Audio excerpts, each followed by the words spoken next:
ka mundsi dikush na thot pse ka zbrit edhe Kurani pasi që kanë qenë edhe librat e tjerë të zbritur.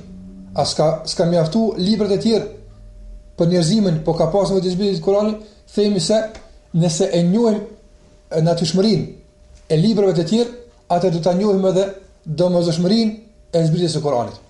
Librat e tjerë kanë zbrit nga Allahu i madhruar, nuk dyshojmë në këtë. Ne besojmë në Tevratin, ne besojmë në Injilin, ne besojmë në Zeburin, besojmë në fletushkat e Davudit alayhis salam, besojmë në fletushkat e Ibrahimit alayhis salam. Mirë, natyrshmëria e librave të mëhershëm kanë qenë të kufizuara brenda kohës edhe brenda vendit. Që do të thotë, po që se kemi dalë të një vend tjetër, atëre mësimet e këtij libri që ka zbritur për një vend nuk kanë qenë valide për vendin tjetër.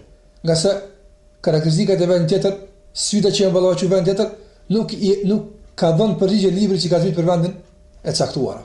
Andaj, posa është përhap njerëzimi, posa Allahu ka dërguar pejgamber në një vend tjetër, atëra aty pejgamberi së bashku me shpallën ja ka dhënë edhe mësime që është dashur ai ti kumtoj edhe ti transmetoj tek populli që ka zbritur.